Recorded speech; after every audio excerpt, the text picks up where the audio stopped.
It's Tuesday, December 9th. This is the Automotive State of the Union. I'm Paul J. Daly, and I got these two guys on my left and my right. It's Kyle Mountsier and the Curmudgeon Michael Cirillo came in fresh from Dallas, Texas. It's kind of cold here. He's a little colder than he usually is. I don't know how you got a t-shirt on right now. You're Because blowing right my now I'm mind. dying of heat. It is a little warm in this nice little. We'll call it an atrium. Can we call this an atrium? Okay, this is how it works for you guys that live in warm weather climates. In the summertime, when are you always cold? When you're inside. When you're inside. Right, well, up here, when are you always warm? When Always you're when you're inside, inside. right? That's So it's hilarious. the same thing, right? It's the same thing, It's the opposite same thing. reverse. I It's know. I'm But- so glad. I'm so glad we're here. We get to be here. We're here for a couple days with the entire team, and I think a lot of people get the opportunity to do this near the end of the year. We're going to celebrate a bit. We're also going to cast some vision. Think about like what is More Than Cars doing over the next year. And I'm excited to. Anytime we get to jam, be together is great. We're a bunch of goofs, is what he's saying. And I'm thinking, but you're thinking about this stuff, and I'm like, calories don't count on holidays. I saw They the do, table, but they do. You act like you're a bunch of goofs. You're But not they really a do. bunch of Oh, goofs. look, we have a few amazing things coming up this week. What day is the Ryan Decker with Scout Motors? What day is that's tomorrow. Okay, so you need to go to autocollabs.com and subscribe to that podcast because we had an exclusive interview with Ryan Decker of Scout. I don't know that anyone on like the dealer side of the industry has gotten an interview with Scout at all yet. I don't think so. I think they shut him out. But we said more than cars. We did. So there's one thing we can all agree on. So we asked him a lot of questions about brand, about their strategy. It really was an incredible interview. I mean, he's a ground floor employee when it comes to the split out of Scout. Obviously, there's concern on the dealer side on what that brand is going to do, but I think when you get a peek behind the scene and you realize these are people too, and they're building a company in the way that they believe is best for the customer, and you start to lean in and learn from what they're doing, why they're doing it, it's great for any business. We should be looking at these things that other businesses are doing and learning why they're doing them, and he really lines out a lot of that stuff. Yeah, I think for anybody thinking about what it is to build a brand and pay attention to the customer, Scout is doing a whole lot of things right, and there's a whole lot of things to learn. Every dealership has that one customer who will sit on hold forever, which is sweet, but also pretty sure that it's not the loyalty metric that we want to measure. This is where Mia comes in, your dealership's 24/7 AI super employee built by car people, for car people. No menus, no scripts, knows please listen closely as our menu options have recently changed. Ugh, shuddered a little bit, right? Under 2 seconds, she's already helping, checking inventory, book appointments, and plugging into 35 plus dealer systems so everything stays clean and connected. Somewhere out there, a customer is still trapped in a phone tree. Don't let it be your customer. Thanks to Mia for being our partner for this episode of the Automotive State of the Union. Let's get into it, Paul. All right, Asbury Automotive gearing up for a major leadership handoff this May as longtime CEO David Hult moving into executive chairman role and COO Dan Clara stepping into the top seat, the move capping a disciplined succession that follows years of rapid growth. Hult, who is 60 years old, says the transition comes at, quote, the right time as Asbury continues strong momentum from record acquisitions and profit expansions. Under Hult, Asbury tripled earnings and shareholder value, so he's getting a little golf clap on the way out, while nearly tripling annual new vehicle volume. Now, Clara joined Asbury, get this, as a client advisor at a BMW store in 2002, rose through the ranks, most recently becoming COO in February. Leadership praising Clara's operational chops, strategic mindset, and success integrating large-scale acquisitions.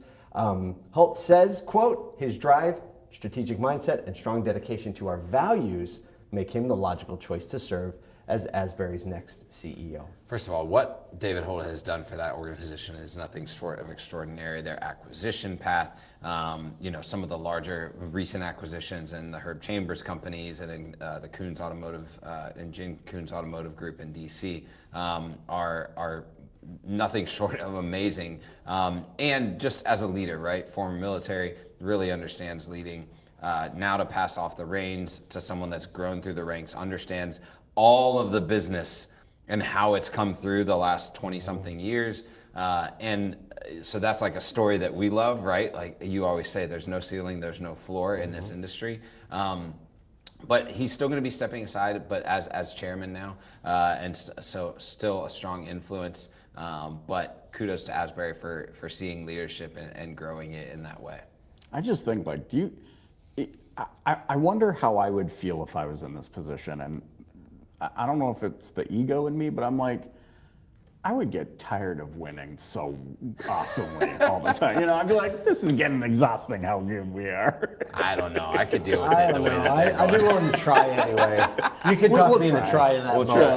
We'll try that it. mode, We should yeah. try it. I know. Speaking of trying things, Segue. I always slide over there and I say, speaking of things, Ford is teaming up with Renault to develop small EVs tailored for Europe as competition from Chinese automakers are accelerating. The partnership giving Ford a more cost-competitive path forward after years of shrinking share and restructuring in the region. So basically, Renault will build two Ford-designed small EVs in France, the first arriving in 2028. So they have a little time there. Ford's U.S. Skunkworks EV platform is too large and expensive for Europe's compact segments. Chinese brands now commanding 6.7% of Europe's market, upping the urgency for efficient collaboration, and Ford's European share has fallen to 3.3%, down from 7.2% in 2015, despite multiple restructuring rounds and job cuts. CEO Jim Farley told reporters, quote, "We know we're in a fight for our lives in this industry, and no better example than here in Europe." Look, if you've been paying attention to not just Europe, but also China and the downturn of the U.S. manufacturers and their foothold and their sales volume in both of those regions, it has to be scary as an OEM CEO in one of the big three trying to figure out what you're going to do next. Interesting to me that the relationship is with Renault. And especially because of like Renault's not having success in the U.S. so much, but Renault is, you know, classically a very compact or subcompact vehicle, and so leaning on a partnership there. Everybody in Europe is partnering with other European and U.S. makes right now because the competition is singular. It's squad up against the Chinese. Yeah. Right. Well, and when you think about Europe's market, some of those markets, especially you look at Holland and parts of Germany, you've got 30 plus Chinese EV automakers in the market already, and I know that makes up some of that 6.7% market share. But you also have to think about a company like Ford where they're having to recalibrate their identity, where they're like, no, we're just going to do SUVs and trucks.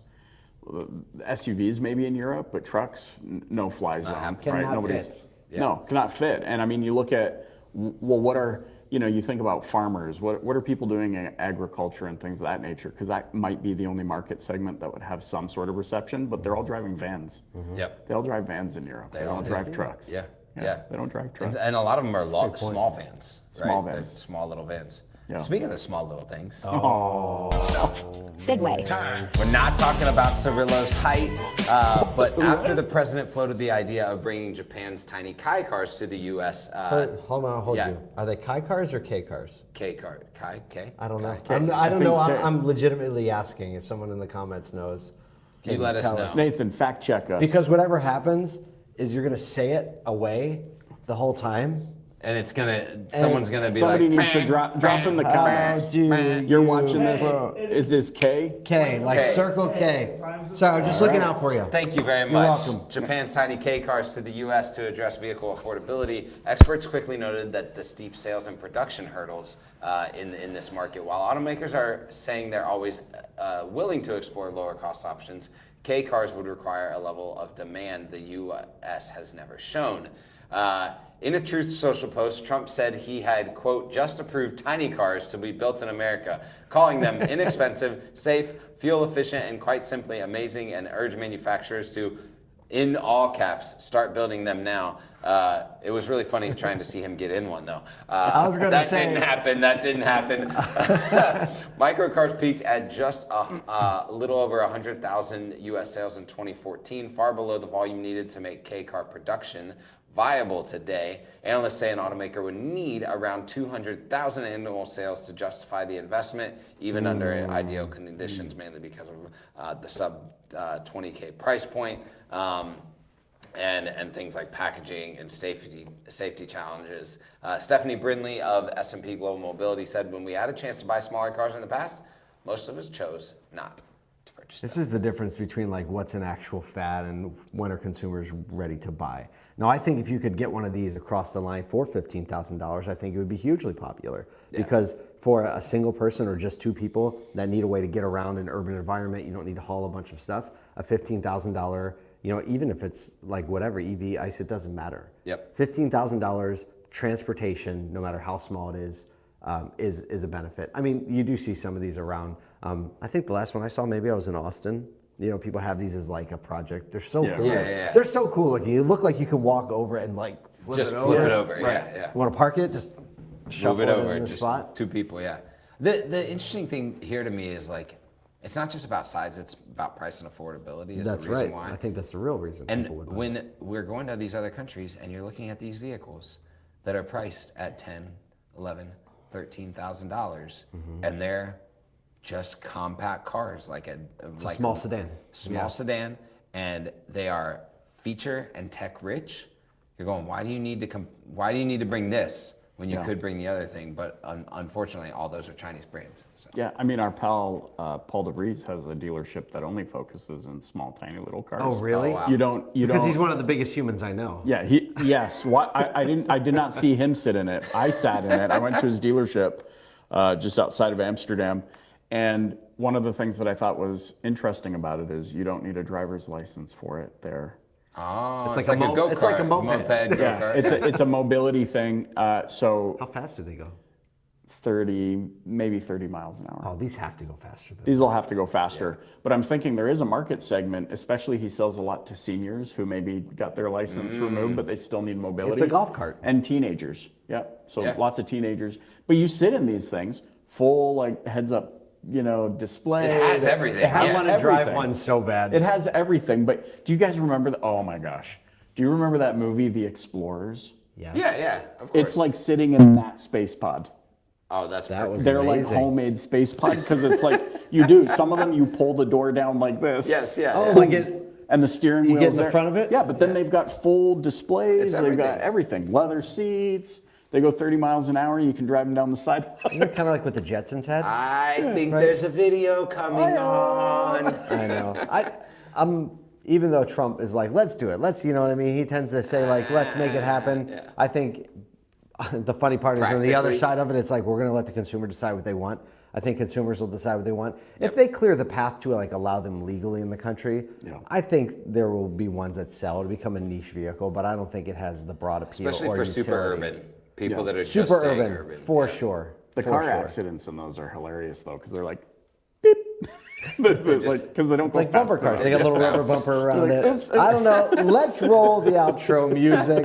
Hey, did listen, enough. by the way, we are having a webinar tomorrow, so you can go to asotu.com and sign up for the next webinar. Lithia, giving away their blueprint on how they're moving people around and customers around in service. So you should sign that up. We'll see you here tomorrow.